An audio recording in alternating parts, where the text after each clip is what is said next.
Oi pessoal, tudo bem? Espero que sim, né? Vamos dar continuidade então ao nosso conteúdo de equilíbrio químico.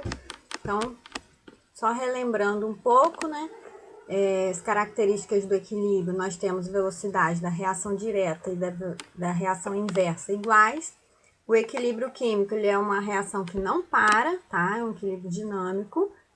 E a gente tem a impressão de que a reação para, mas isso não ocorre. Tanto a reação direta quanto a reação inversa, elas continuam ocorrendo, porém com velocidades iguais. E as concentrações das espécies presentes, né, de reagentes e de produtos, elas permanecem constantes. E a reação reversível, ela vai sempre tender ao equilíbrio. E essas reações de equilíbrio químico, elas só ocorrem em sistemas fechados, quando não ocorre uma troca de matéria do sistema com o ambiente. Aí o equilíbrio químico, ele pode ter fatores que vão afetá-lo, que vão deslocá-lo.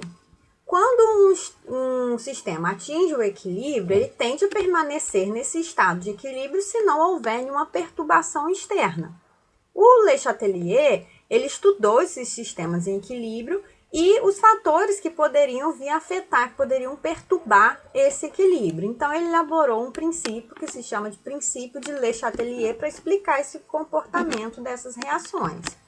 E o princípio dele diz o seguinte: quando se provoca uma perturbação sobre o sistema em equilíbrio, ele tende a se deslocar no sentido de fuga frente à ação aplicada, ou seja, ele tende a anular a ação aplicada, tentando se ajustar a uma nova situação de equilíbrio, né? A retornar ao equilíbrio. Então, nós vamos ver hoje o efeito da concentração e da pressão quando uma reação já atingiu o equilíbrio. Considerando esse processo de Haber, né, da obtenção da amônia, nós temos N2 mais 3H2 produzindo 2NH3. Aí, se a gente tiver os reagentes e os produtos em um recipiente mantido a uma temperatura constante, quando o equilíbrio já estiver atingido. E a gente medir as concentrações de cada substância. Aí, se a gente adicionar, se a gente acrescentar gás nitrogênio ao sistema, ao recipiente, o que ocorre? Se a gente aumenta repentinamente a concentração de algum reagente, a resposta do sistema é tentar voltar ao equilíbrio novamente. E isso ele vai fazer diminuindo a concentração dos reagentes, enquanto aumenta a concentração do produto, do NH3. E aí a gente diz o quê? Que a reação foi deslocada para a direita, foi favorecida no sentido de formação dos produtos. E quando o processo é o contrário, se a gente aumentar a quantidade do produto, do NH3, o sistema vai reagir também tentando restabelecer o equilíbrio, aumentando as concentrações de N2 e H2, ou seja, ele vai diminuir a NH3, vai deslocar o equilíbrio químico para a esquerda, no sentido de formação dos reagentes. Então, resumindo, o efeito da concentração, nós temos que, quando a gente aumenta a concentração dos reagentes ou diminui a concentração dos produtos, o equilíbrio vai se deslocar para a direita. E se a gente diminui a concentração dos reagentes ou aumenta a concentração dos produtos, o equilíbrio vai ser deslocado para a esquerda, sempre favorecendo o lado que tem menos quantidade. Se a gente aumenta um lado, quer dizer que o outro ficou com menos. Então, a gente vai favorecer o lado que ficou com menos, tá ok?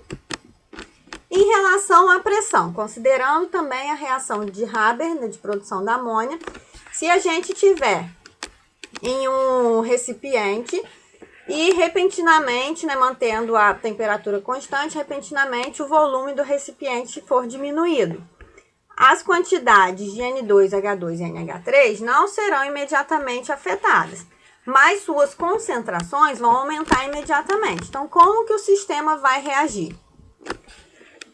Se a gente tem um equilíbrio, né, tentando se restabelecer com o efeito da pressão, com a diminuição do volume, a gente observa que ele vai se deslocar, então, no sentido de formação dos produtos, tendo, então, menos reagentes. E será minimizada a pressão total do sistema por meio do número total de moléculas. Mesmo depois de restabelecido o equilíbrio, embora a gente tenha mais NH3 e menos H2 e N2, as concentrações de todos eles vão aumentar como consequência da diminuição de volume do recipiente. Porque se a gente pressionar esse volume, né, a gente pressionar esse recipiente, o volume dele vai diminuir. E se a gente aumentar o volume do recipiente, se a gente expandir, né, esse volume, o sistema vai reagir à diminuição repentina,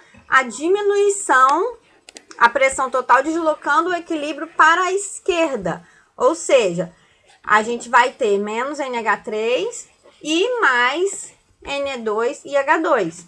Então, mesmo depois de restabelecido o equilíbrio, quando a gente ainda tem menos NH3 e mais H2 e N2, as concentrações de todos eles vão ter diminuído, porque o volume foi expandido, o volume do recipiente foi expandido.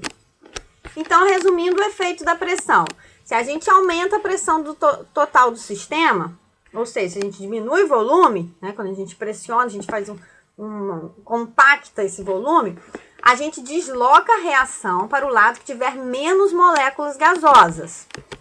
Então, vamos observar aqui, quando a gente aumenta a pressão, a gente vai deslocar para o lado que a gente tem menos moléculas gasosas. Aqui a gente tem 1 mais 3, 4 moléculas gasosas. Desse lado, só 2 moléculas. A quantidade de moléculas é indicada pelo coeficiente numérico da reação. Então, a gente vai deslocar para o lado de menos moléculas gasosas. E quando a gente aumenta o volume do recipiente, ou seja, tem uma diminuição na pressão, a gente vai deslocar para o lado que tiver mais moléculas gasosas. Que é o caso aqui, tá? Quando a gente aumenta o volume, a gente diminui a pressão, né? A gente vai dar mais espaço para essas moléculas. Então, a gente tem deste lado 4 moléculas e deste lado 2. Então, a gente vai deslocar do lado que tem mais moléculas, tá? Sempre ao contrário. Então, se a gente aumentar a pressão, a gente vai deslocar para o lado, favorecer o lado que tem menos moléculas. E se a gente diminui a pressão, a gente vai favorecer o lado que tem mais moléculas, ok? Vamos praticar aqui. Número 1. Reações químicas dependem de energia e colisões eficazes que ocorrem entre as moléculas do reagente. Em sistema fechado, é de se esperar que o mesmo ocorra entre as moléculas dos produtos em menor ou maior grau até que se atinja o chamado equilíbrio químico. O valor da constante de equilíbrio em função das concentrações das espécies no equilíbrio em quantidade de matéria é um dado importante para se avaliar a extensão, o rendimento da reação quando as concentrações não se alteram mais. Considere a tabela com as quantidades de reagentes e produtos no início e no equilíbrio na temperatura de 100 graus Celsius para a reação abaixo e assinale a alternativa correta, tá? Que vai indicar o valor da constante de equilíbrio. Aqui a gente está relembrando um pouco a aula anterior. Nós temos que a expressão do KC é concentração de produtos sobre concentração de reagentes.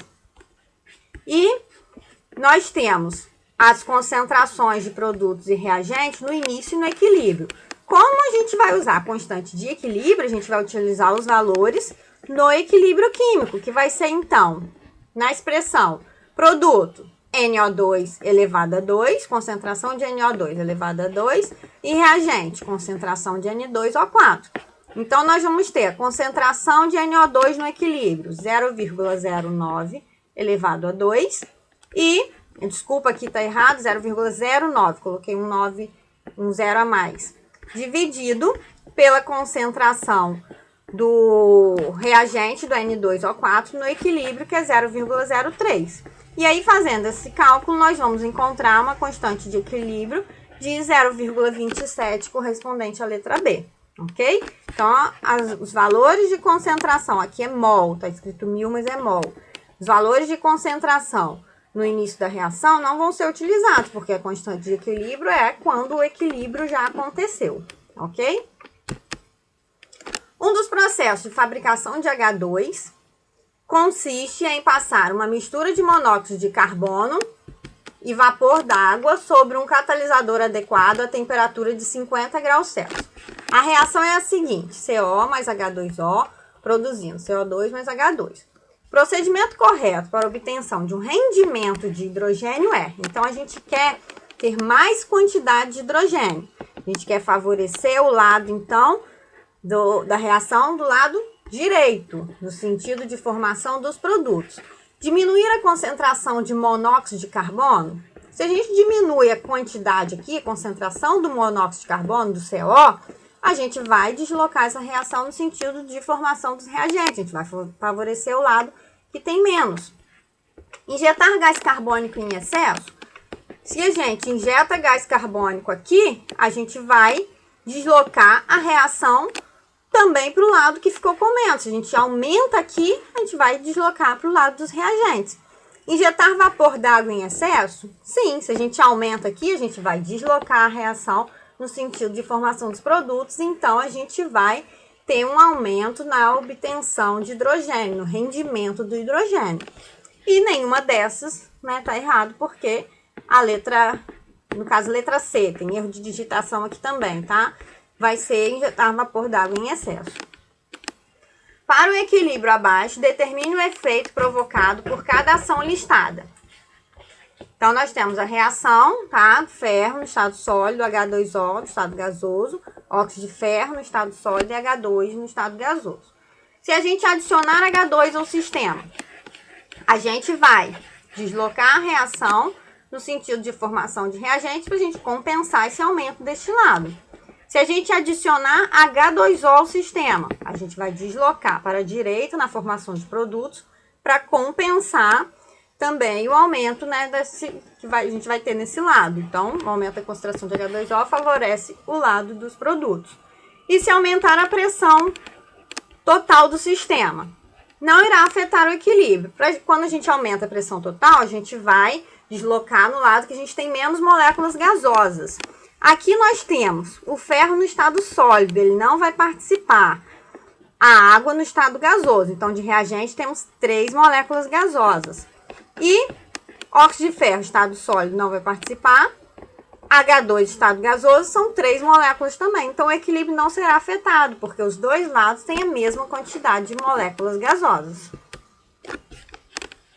E aqui a gente tem 5 equilíbrios químicos, assinalar o que não vai sofrer nenhum deslocamento com aumento de pressão. Aqui nós vamos ter, se a gente aumentar a pressão, a gente vai favorecer o lado de reagentes, porque a gente tem uma molécula gasosa aqui e 2 aqui, uma mais uma, 2. Então, a gente favorece o lado com menos moléculas gasosas, então a gente favoreceria o reagente. Aqui, nós temos 1 e 2 da mesma maneira, então também favoreceria o reagente. Aqui nós temos moléculas gasosas no reagente 1 e no produto 2, então se a gente aumentar, a gente também favorece o reagente. Aqui nós temos 2 e 1 mais uma, 2, então não vai ter influência da pressão, tá? Se a gente aumentar a pressão, não vai ocorrer deslocamento para nenhum lado. E já aqui nós temos 2 e 3. Então, no lado de produtos, nós também temos mais moléculas gasosas. Se a gente aumentar a pressão, a gente vai favorecer o lado dos reagentes também. Então, né, espero que vocês tenham entendido. Caso não tenha ficado claro para vocês, não deixe de mandar mensagem para mim, tá? De me procurar para a gente esclarecer todas as dúvidas e conseguir dar continuidade ao nosso conteúdo. Abraços e até breve.